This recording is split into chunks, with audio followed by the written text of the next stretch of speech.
The inscription says, and I'll read it first in Gaelic and then translate it for you. Caille clán an Gael in a míltibh an Uileán seo. I'm just going to move in a bit closer. Caille clán an Gael in a míltibh an Uileán seo. Thousands of the clan of Ireland, or the clan of the Gael, died on this island. And here's the punchline. Ag taithimh dóibh ó dlíthimh na daonónach Gálda. Ag taithimh dóibh, literally, and they fleeing from dlíthimh, from the laws, an tyrannical Gálda. Now this is really important.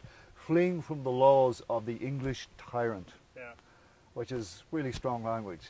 Agus ó gorta bréagach, and this is interesting as well, they're fleeing from a false or an artificial famine. A famine that's basically caused by colonial mismanagement, by landlords who, as she pointed out, are careless about their tenants, who want to get rid of them, so they send them out to Canada. And so therefore it's a famine that could be avoided.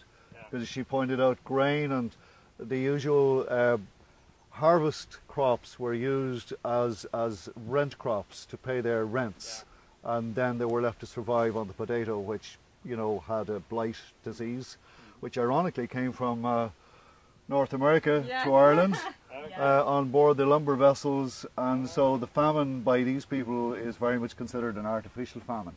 And then it goes down to say in the year 1847-48, Bannacht Day Urb, Banish Dealish Day Urb, the blessings of the faithful God on them. So God is on their side.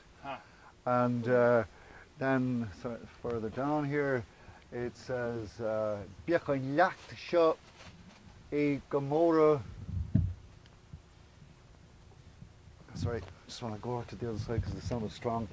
Biachan Lacht Sho, let this plaque Biachan Lacht Sho E Gomorrah Garma agus Onora Goib O Gael Gael of America, and it's written in the old Gaelic script, so that's why I'm hesitating, because the S's and the R's look similar.